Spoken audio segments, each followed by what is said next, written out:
Assalomu alaykum, hurmatli tomoshabinlar. Bugun men juda muhim masalani tushuntirib beraman. O'zbekistonda ishlovchi pensionerlarning pensiyasi avgust oyida indeksatsiya qilinadimi? Kimlarga oshiriladi, kimlar kutishi kerak? Kimlar esa albatta tekshirtirishi zarur. Bu mavzu oddiy emas.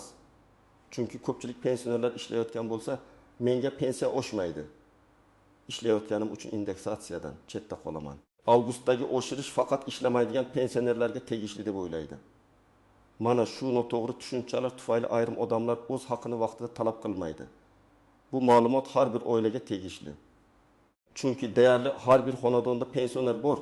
Kimdir ishlaydi, kimdir ishlamaydi, kimdir pensiyaga chiqqandan keyin yana mehnat shartnomasi bilan ishlayapti, kimdir yakka tartibdagi tadbirkor sifatida faoliyat yurityapti.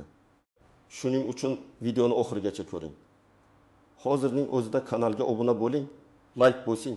Chunki bunday mavzularda bitta noto'g'ri tushuncha ham odamning puliga, vaqtiga va huquqiga ta'sir qiladi. Avvalo asosiy savolga javob beraman. Ishlovchi pensionerlar pensiyasi ham indeksatsiya qilinadimi? Umumiy qoida bo'yicha pensiyalar oshirilganda, bu oshirish odatda barcha pensiya oluvchilarga taalluqli bo'ladi. Ya'ni inson pensiya yoshiga yetgan, pensiya tayinlangan va ayni paytda ishlayotgan bo'lsa ham, u pensioner maqomini yo'qotmaydi. Pensiya tayinlangandan keyin ishga kirish pensiyani indeksatsiya qilish huquqini avtomatik ravishda bekor qilmaydi. Lekin masalaning nozik joyi bor. Pensiya indeksatsiyasi bilan pensiyani qayta hisoblash bir xil narsa emas. Ko'pchilik mana shu ikki tushunchani aralashtirib yuboradi. Indeksatsiya degani davlat tomonidan belgilangan umumiy oshirish. Masalan, prezident farmoni yoki tegishli hujjat bilan pensiyalar ma'lum foizga oshiriladi. Bazaviy miqdorlar o'zgaradi, eng kam pensiya miqdorlari yangilanadi. Bunda pensioner ishlaydimi yoki ishlamaydimi? Asosiy masala pensiya to'lov tizimida u pensiya oluvchi sifatida ro'yxatda turadimi? Pensiya turi qaysi? To'lov to'xtatilmaganmi? Shular bo'ladi. Pensiyani qayta hisoblash esa boshqa masala. Masalan, pensioner pensiyaga chiqqandan keyin ham ishladi, yana staj yig'di, ish haqi bo'yicha ijtimoiy soliq to'landi. Keyin u qo'shimcha ishlagan davrini hisobga oldirishni xohladi. Bu holda u indeksatsiya emas, qayta hisoblash masalasini ko'taradi. Qayta hisoblash uchun ariza, hujjatlar, mehnat staji, ish haqi, to'lovlar haqidagi ma'lumotlar kerak bo'lishi mumkin. Demak, avgustdagi umumiy oshirish bilan shaxsiy qayta hisoblashni bir-biridan ajratib olish kerak. Ilgari ko'plab pensionerlar orasida shunday qo'rquv bor edi. Agar men ishlasam, pensiyam kamayadi yoki to'liq berilmaydi.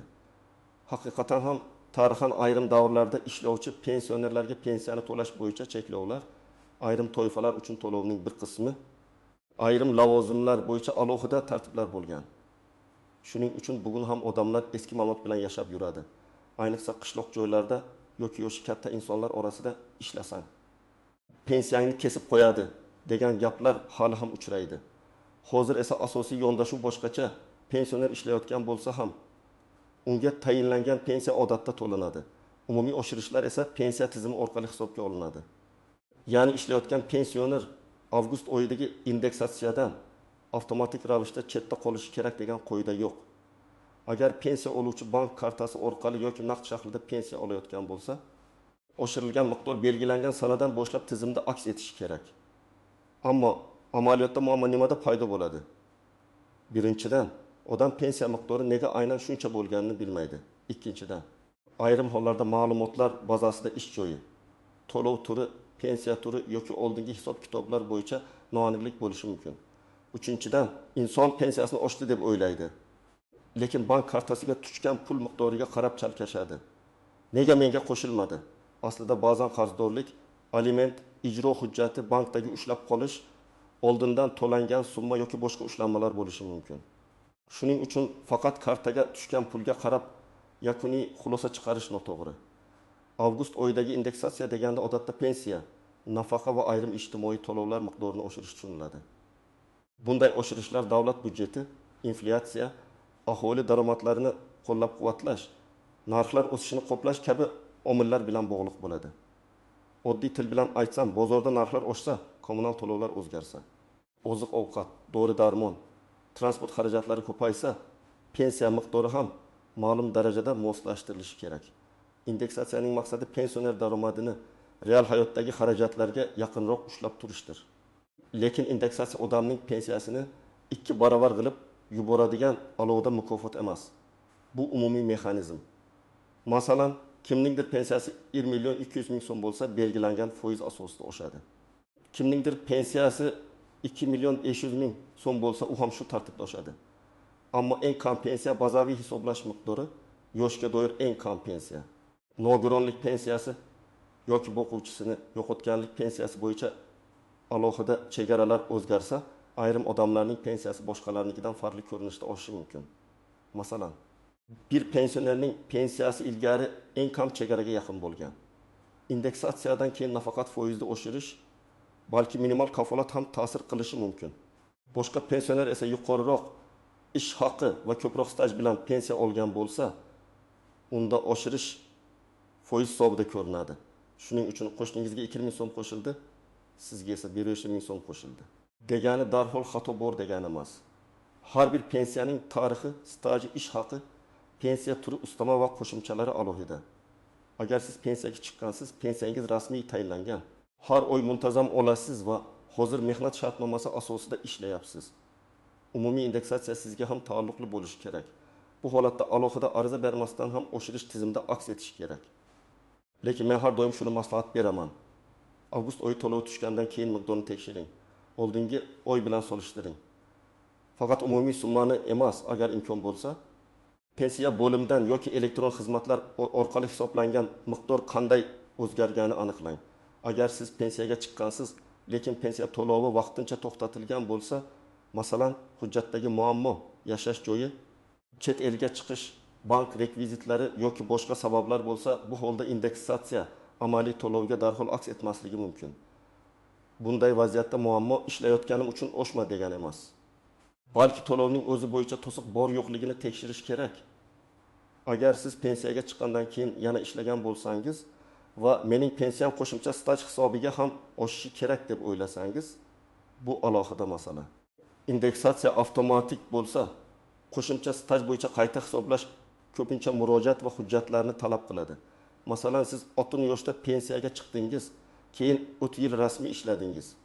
Shu 3 yil davomida sizning ish haqingizdan tegishli to'lovlar amalga oshirildi.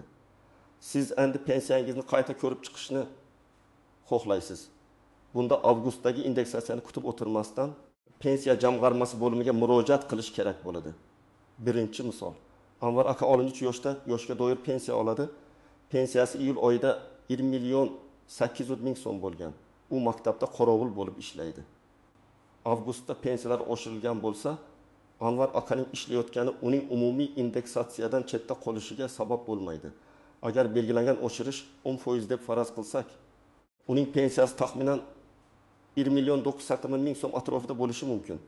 Lekin yakuniy summa ustamalar, ushlanmalar va yaxlitlash tartibiga bog'liq bo'ladi. Ikkinchi misol, Dilbar opa pensiyada. Lekin shifoxonada hamshira bo'lib ishlaydi. Pensiyasi 2 million 300 ming so'm. Avgustda kartasiga 2 million 400 ming so'm tushdi. U esa nega 2 ming qo'shilmadi, faqat 100 ming qo'shildi deb xavotirga tushdi. Tekshirilganda ma'lum bo'lishi mumkin. Oldingi oyda unga bir martalik qo'shimcha to'lov ham tushgan yoki bank kredit bo'yicha ma'lum summani ushlab qolgan yoki pensiya to'lov davri to'liq oy uchun emas, qisman davr uchun hisoblangan. Demak, faqat kartadagi tushumni emas, hisoblangan pensiya miqdorini ko'rish kerak. Uchinchi misol, Rustam aka 27 yoshda pensiyaga chiqqan, keyin xususiy korxonada 1 yil rasmiy ishlagan. U avgustdagi indeksatsiyadan keyin men ishlagan yillarim ham avtomatik qo'shilib ketadi deb o'ylaydi. Bu yerda men alohida tushuntiraman. Umumiy indeksatsiya pensiya miqdorini oshiradi. Lekin qo'shimcha ishlagan yillarni hisobga olish uchun pensiyani qayta hisoblash masalasi alohida ko'riladi. Rustam aka ish joyidan ma'lumotlarni aniqlab, pensiya jamg'armasiga ariza berish kerak. Agar hamma to'lovlar bazada to'g'ri aks etgan bo'lsa, qayta hisoblash imkoniyati ko'rib chiqiladi. 4-misol. Muhabbat opa boquvchisini yo'qotganlik pensiyasi oladi va o'zi ham yarim stavka ishlaydi. U ishlasam, bu pensiya oshmaydimi deb so'raydi. Bu yerda pensiya turi muhim. Boquvchisini yo'qotganlik, nogironlik, yoshga doir pensiyalar bo'yicha tartiblar bir-biridan farq qilishi mumkin. Lekin umumiy indeksatsiya bo'yicha pensiya oluvchi sifatida uning to'lovi ham ko'rib chiqiladi. Shunga qaramay, agar pensiya oila a'zolari soni o'qish holati, nogironlik guruhi yoki boshqa shartlarga bog'liq bo'lsa, bu ma'lumotlar yangilangan bo'lishi kerak. Endi eng muhim nozik jihatlarga o'tamiz. Birinchi nozik jihat, indeksatsiya sanasi bilan pul tushgan sana bir xil bo'lmasligi mumkin. Masalan, oshirish 1 avgustdan kuchga kiradi. Lekin siz pensiyani oyning 10 kuni yoki 20 kuni olasiz. Ba'zan tizimda qayta hisob-kitob qilish, to'lov ro'yxatlarini shakllantirish, banklarga yuborish va yetkazish jarayoni bo'ladi. Shuning uchun birinchi kunning o'zida kartaga oshgan pul tushmadi deb vahima qilish kerak emas. Ammo oyning oxirigacha ham farq ko'rinmasa, tekshirtirish zarur. Ikkinchi nozik jihat. Ishlovchi pensionerning ish haqi bilan pensiyasi aralashtirib yuborilmasin.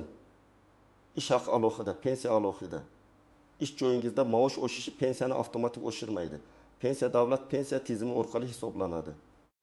Agar sizning ish haqingiz pensiyaga chiqqaningizdan keyin oshgan bo'lsa, bu faqat tegishli tartibda qayta hisoblashda ahamiyatga ega bo'lishi mumkin.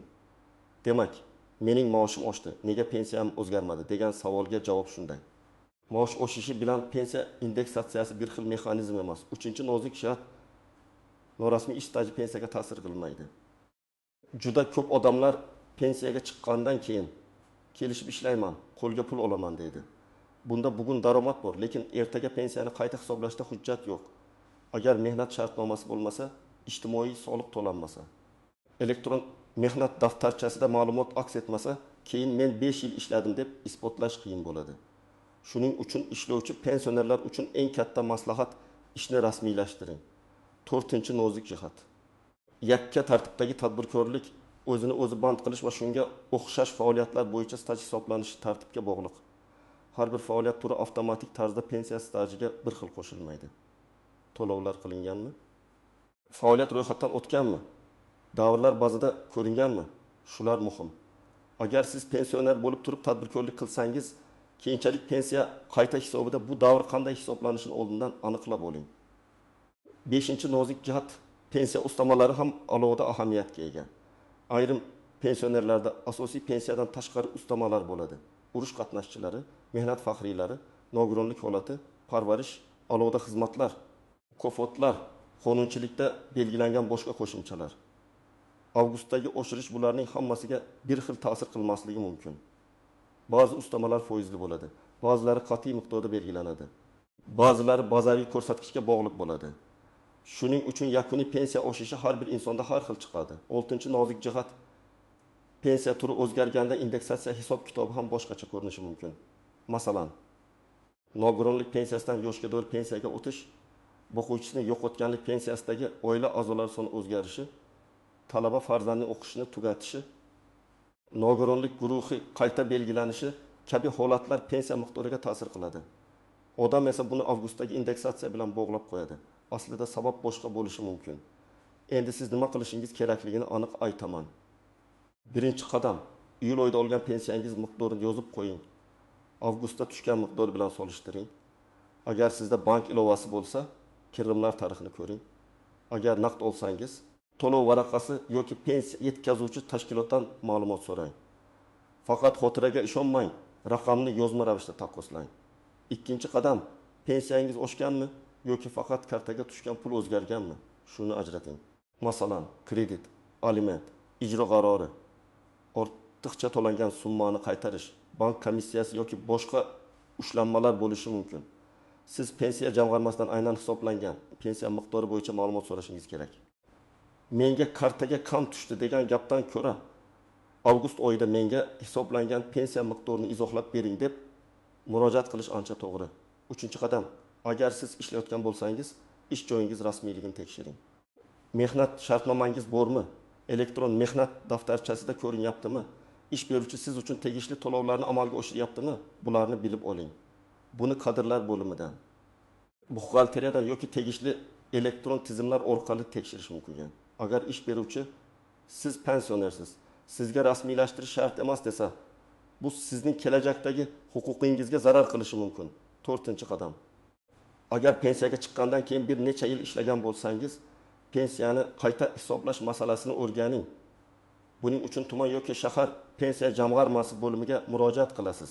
Odatda shaxsni tasdiqlovchi hujjat, pensiya guvohnomasi yoki pensiya tayinlanganligi haqidagi ma'lumot, mehnat faoliyati bo'yicha hujjatlar, ish haqi yoki to'lovlar haqidagi ma'lumotlar kerak bo'lishi mumkin. Hozir ko'p ma'lumotlar elektron bazalarda bo'lsa ham, eski davrlar bo'yicha qog'oz hujjatlar talab qilinishi ehtimoli bor. 5-qadam, murojaatni og'zaki emas, yozma shaklda qiling. Agar siz pensiyangiz noto'g'ri hisoblangan deb o'ylasangiz, arizada aniq yozing. Avgust oyidan pensiyalar indeksatsiya qilinganligi munosabati bilan menga tayinlangan pensiya miqdori qanday hisoblanganini tushuntirib berishingizni so'rayman. Yoki pensiyaga chiqqanimdan keyingi mehnat faoliyatimni hisobga olgan holda pensiyamni qayta hisoblash imkoniyatini ko'rib chiqishingizni so'rayman. Arizaga sanab qo'ying, nusxasini saqlang, qabul qilinganligi haqida belgi oldiring yoki elektron murojaat qilsangiz, ro'yxat raqamini saqlab qo'ying.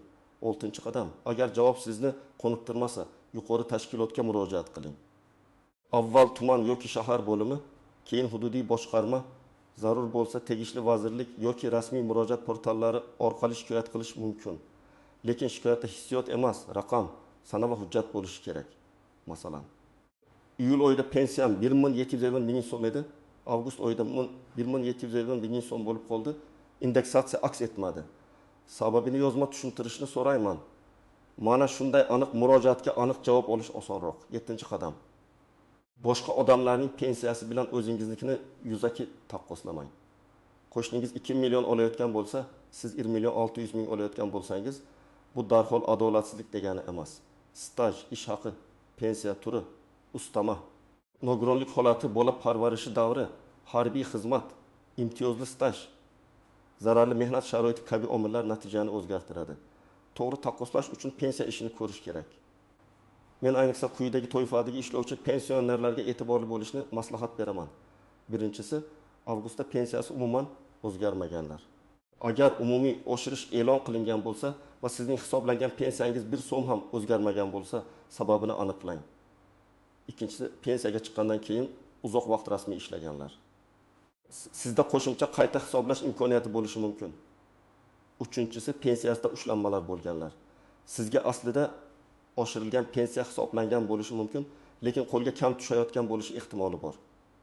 To'rtinchisi, nogironlik guruhi, bo'g'uvchisini yo'qotganlik, talabalik, parvarish, ustama kabi qo'shimcha shartlari bor pensionerlar. Sizda har bir shart pensiyaga ta'sir qilishi mumkin. Beshinchisi, ish joyi norasmiy bo'lganlar. Bugundan rasmiylashtirmasangiz, ertaga isbotlash qiyin bo'ladi. Yana bir muhim masala, ayrim pensionerlar men ishlayotganim uchun davlat menga kamroq berayotgandir deb o'zini aybdordek his qiladi. Yo'q, pensionerning ishlash qonuniy mehnat huquqidir. Pensiyaga chiqqan odam tajribali mutaxassis bo'lishi mumkin.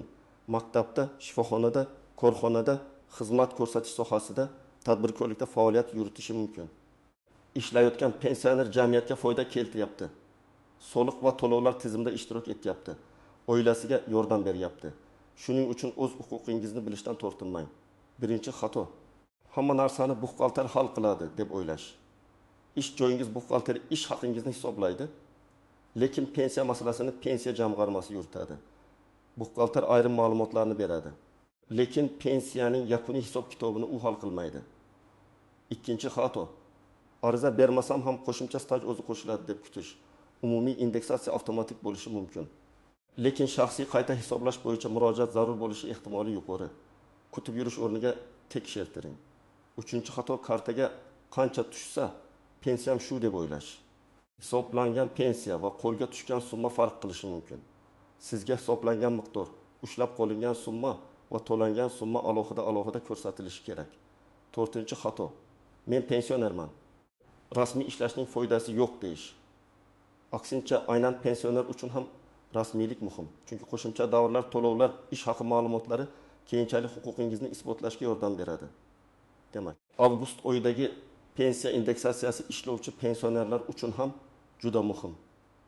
Ishlayotganingiz pensiyangizni umumiy oshirishdan avtomatik mahrum qilmaydi. Lekin indeksatsiya bilan pensiyani qayta hisoblashni aralashtirmang. Indeksatsiya umumiy oshirish, qayta hisoblash esa sizning shaxsiy stajingiz, ish haqingiz va hujjatlaringiz asosida ko'riladigan masala. Men sizga tavsiya qilaman. Avgustdagi pensiya tushumini tekshiring, iyul bilan solishtiring. Agar farq tushunarsiz bo'lsa, pensiya jamg'armasidan yozma izoh so'rang. pensiyaga chiqqandan keyin rasmiy ishlagan bo'lsangiz, qayta hisoblash imkoniyatini albatta o'rganing. Hujjatlaringizni tartibga keltiring. Ish joyingiz rasmiyligini tekshiring va o'z huquqingizni og'zaki gaplarga emas, aniq hujjatlarga tayangan holda himoya qiling. Agar siz yoki yaqinlaringiz ishlovchi pensioner bo'lsa, izohlarda yozing. Avgust oyida pensiyangiz oshdimi? Oshgan bo'lsa qancha farq qildi? Agar oshmagan bo'lsa, qaysi hududdansiz va qanday vaziyat yuz berdi? Men keyingi videolarda eng ko'p uchrayotgan savollarni alohida tahlil qilib beraman. Videoni foydali deb bilsangiz, like bosing, kanalga obuna bo'ling va bu videoni ota-onangiz, qo'shnilaringiz, hamkasblaringizga yuboring. Chunki pensiya masalasida xabardor bo'lgan odam o'z haqini vaqtida oladi.